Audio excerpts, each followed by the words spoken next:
And if you want to take a seat at the table, you're welcome to do so. And Cameron, if you need to take a seat. Good morning. This is the House Appropriations Committee. It is Friday, March 28th, 2025 at 9 a.m. And we are listening to an amendment on the budget from Representative Donahue. The amendment can be found on our committee page. It's a pretty quick amendment, but may require some conversation. We also have online Rep. Dickinson, whose area this is. Good morning, Lynn, but she won't be on the floor. So Rep. Nigro is going to be taking it on for the floor. And then we should have Becky Wasserman from the Treasurer's Office online also. So there we go. So there's Becky. Good morning, Becky. And Cameron Wood is Ledge Counsel in case we need him as well. But Anne, if you would like to present your amendment, that would be terrific. Certainly. Thank you very much, Representative Van Donahue. And I might suggest it might be easier rather than looking at the amendment language, which is sort of, a clip out of a larger section, that the context is probably easier if you look at the appropriations bill section, which in the book, it's actually starts on page 130 and goes through page 133. The amendment affects the last section. This has to do with the Vermont Saves program. And there were several amendments to that program that were in the appropriations bill. My understanding is that this was something that was a request directly to this committee from the Treasurer's Office. So it did not go through the Committee of Jurisdiction that passed the Vermont Safe program last year. I'm not sure whether GovOps took a look at it because that's who it was, the Treasurer's Office. My apologies. I had spoken this past week with the Commerce and Economic Development Committee, which is what I thought was the source of this bill, and they sort of thought they had been the source of the bill. They might have been. And they did not weigh in on this language, on a change to the program. Yeah. Okay. So that I'm not sure whether GovOps would also be involved. I don't know where I got that idea. I don't remember either. Okay, here we are. So completely separate from the appropriations, from the appropriations bill and what's in the program about this. I had actually been dealing with an issue that was raised by a constituent who was very concerned about the informational language that employees were receiving, that in theory was what made them aware that they could opt out, so that this was actually a voluntary program, not something that they inadvertently became, having money taken to save on their behalf.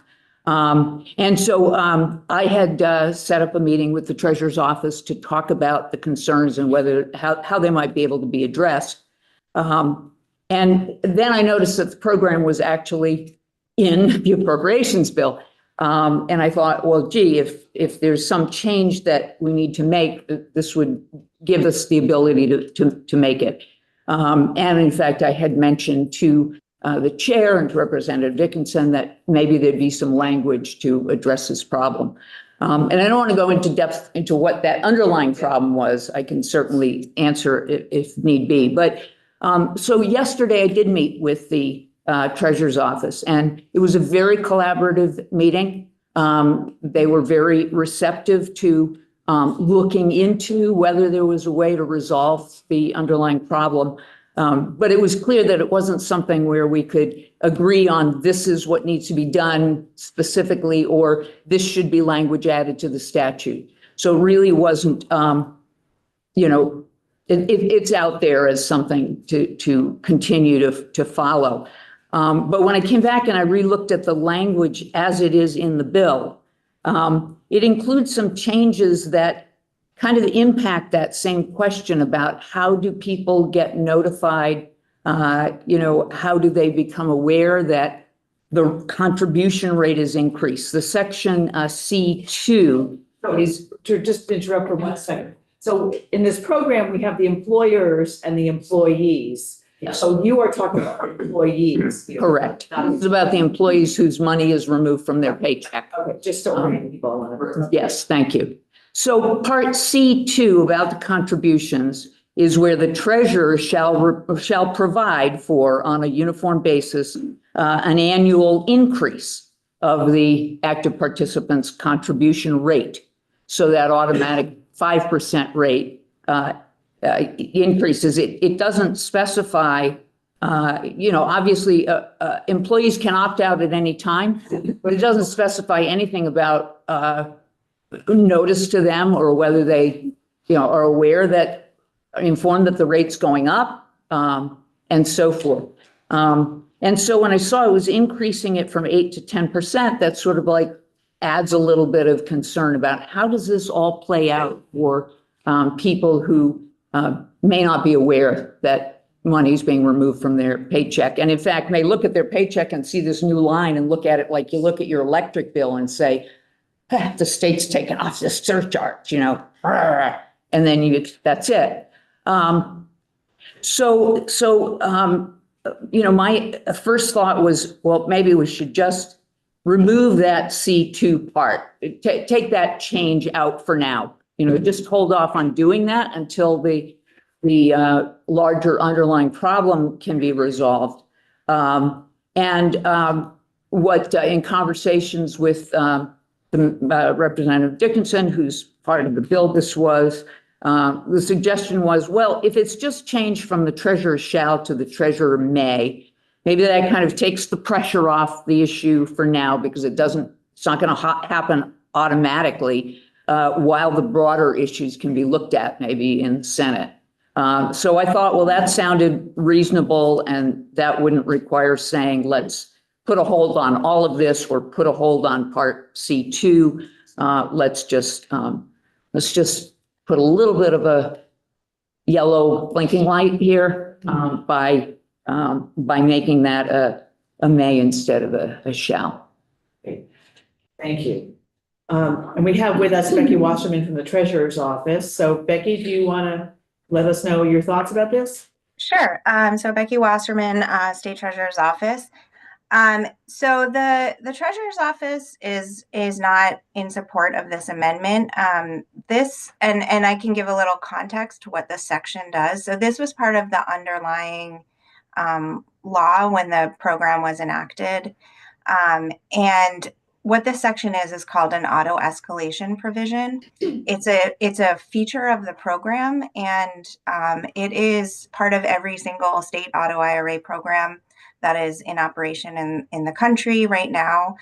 So there are 11 operating programs at the moment, and a handful of states that recently passed this legislation who will be up and running in a few months. And this is part of all of those programs. And what it does is, once someone has been in the program for a year, the treasurer, or whoever, in our case, the treasurer, will increase the contribution rate by 1% with a maximum of 8, of that going up to 8%.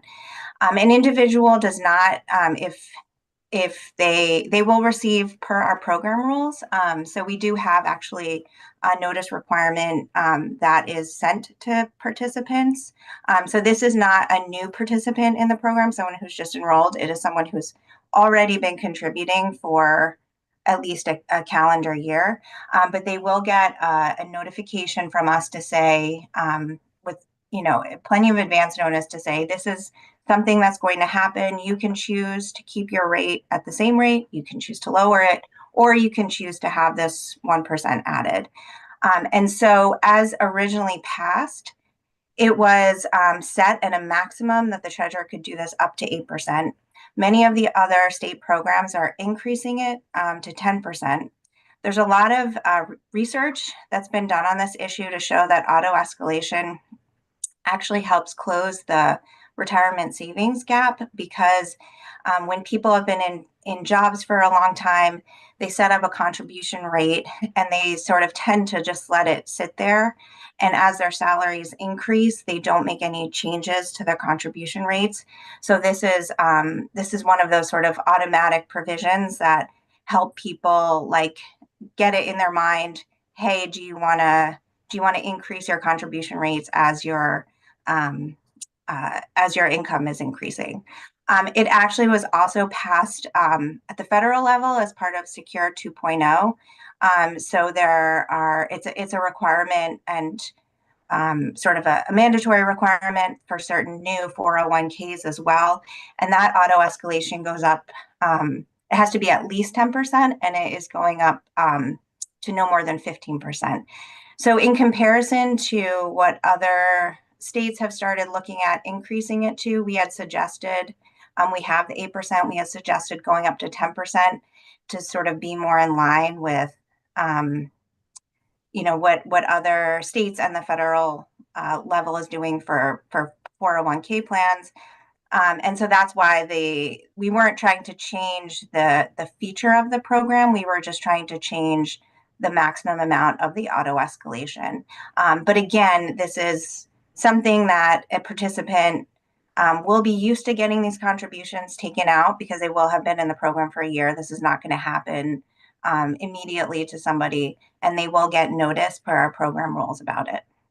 So at this point, just without having much kind of time to think about how it would affect the operations of the program, since this is part of a feature of the program, we wouldn't be in support of changing that right now without sort of further testimony and research into it, because we have seen right now the research is actually showing that this is sort of helpful for retirement security.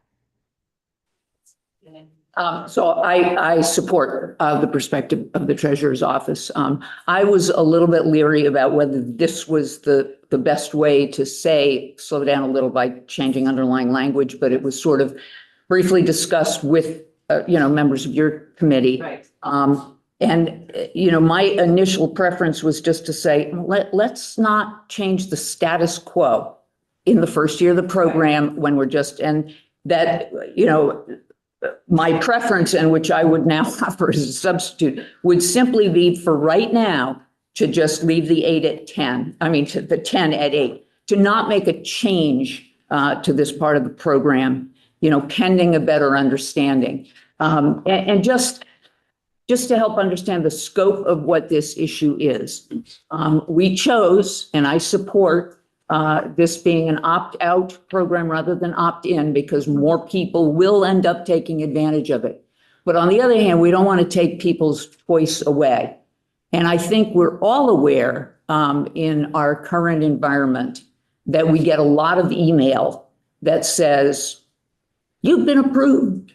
Sign up here, set your plan up here. And you're like, I don't want this. What do? It could even be a hack or a spam. I'm not clicking that. Delete. That's it. Now I'm not going to be sucked into this. And so the heading on at least one of the messages, the one that my constituent gave me, first of all, it doesn't come from a Vermont state office. It comes from WellSave or some, I forget the term. It comes from a different email address. Right. And the big headliner is, you're in, your Vermont Saves account is ready to be set up. No, it's not set up yet. So if I don't want to be a part of it, I can just delete this. And that's not the way it is. If you don't open the account and so forth, you are automatically in. So I think it's solvable. It's not solved right now. And I just would think we should, especially because the Commerce Committee didn't look at this and review it, that we should be keeping a status quo on this section for now. So it turns out, I've heard from a friend in Joint Fiscal Office who worked on this, that when Vermont Saves was first created in 2023, S135 went through GovOps, it never went through Commerce. So in my brain, I had it in the right place. So I apologize. And then so I assumed, and then the members in GovOps, including the chair, was like, oh yeah, I remember, So I have not asked if GovOps looked at this language or discussed it this year. And that I can't remember whether they said anything. I'd have to look at the committee letter, which I have somewhere, Right. to see whether they addressed it at all. I don't remember. Lynn, you've got your hand up. Do you remember if GovOps said anything about this? You need to, I think you're on mute, Lynn. You're on mute, Lynn. Yes, I was on There you mute. Yes. Yeah, I just have a question for Becky. I don't remember it ever coming through whatever committee. I think in 2023, I was on appropriations, and it was something that the governor talked about as a program that he wanted to do. I basically support the concept of the program. I believe opt-out is a way to get more people to actually save. And the opt-out then means if they decide they don't want to do it, they can get out of the program. But I want to ask Becky something about the amount of money that the person, I mean, if you wanted to go, and if I recall, what the treasurer said is that you could choose to put 2%, 5%, whatever. You can make that choice yourself as to how much is withheld, and you could raise it or lower it as time goes on, depending on your needs. What I saw in that language was that, like, there was a difference between 1% and 8% that was raised to 10. I thought the 10% or the 8% was the cap. Is that correct? That is the cap or auto escalation for the treasurer's authority. An individual doesn't have a cap. That cap just applies to the treasurer's ability to raise it 1% every year until it gets to 8 or our hope is 10%. Right. Again, even if the treasurer does that, the individual can still decide not to go with that auto escalation.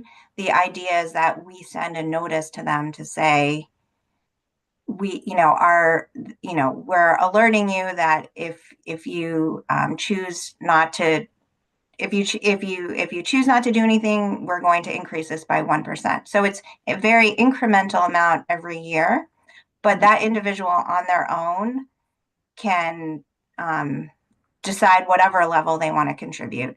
There are limits, IRS limits that they have to take into consideration for their income. The system, will send them an alert to say you're getting close to the maximum amount that you can contribute for a year. So, depending on their income level, I don't know that they could do much more than that without, exceeding the limit that they could have for the annual contribution amount. But it is up to the participant What they want to withhold. What they want to withhold. Okay, yeah. So long as that's communicated well, I don't see any problem, because I do think for some people, 3% may be all they can afford. 5% may be better. They can do that. 10% may be just a little too much.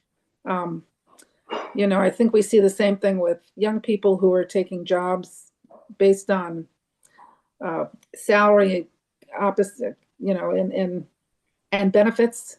The salary, for instance, the state or other institutions may have a lower salary but great benefits. And if you're a 25-year-old and you're working, you may really want to have that money in your pocket so you can go buy that new truck.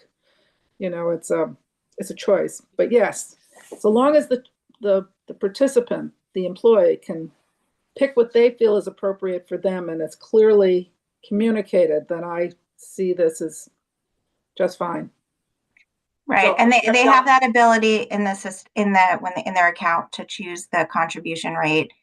We do make it flexible because there's someone who might, have not saved earlier, and so when they're older, they want to catch up, and so they want to contribute more. Or someone who's younger who just, at that time, maybe they can only do 1%, and that's fine. It's totally up to that individual. And I also just wanted to clarify that this auto escalation provision just doesn't kick in until the beginning of calendar year 2027, just because it's not even an option until people have been in the program for a year. And we just launched the program. We're nearing about 1,000 employers who have registered into the program. So this isn't something that's going to happen sort of in the next, I just want to clarify, it's not like an imminent notification that anyone is going to receive that your contribution will be increased by 1%. It'll be Okay. about, a little over a year from now. Great. Okay, So Rep. Donahue, what do you want to do now? So I just want to say, just from the response just now, it's clear that it's not urgent to increase the 8 to 10%. And so what I want to do is just say, let's leave the status quo while this much bigger underlying issue can be looked at by others in the right place and in the right timing. So would you like to have a substitute amendment that Yes. changes the 10% to 8, back to 8%? Or that just removes the change. That simply removes the change going from, Keep the word salary. yes, can leave the word salary, just remove that Remove the change. change of 10%. Becky, do you, You can come back next year. is that, Or go I to mean, or even to the Senate. We can come back. I think we're trying to be, we did research into the change and felt like this was in line with how all the other programs are sort of going, and sort of a federal change. So, I still would want the request in to keep it at 10% because I think this is an important design feature of the program. but you have time to change it to 10% next year. because it doesn't start We till would, 27. we would, but then it would put us back a year to be able to do that. If we didn't come back until, well, I guess if we didn't get it until 2026, I'd have to look at our program rules about whether we then would have to wait until the following year to implement it, or if we can implement it in 2027 as originally. Okay. So I want to get Wayne and then Jim and I know We're just running out of time. I know.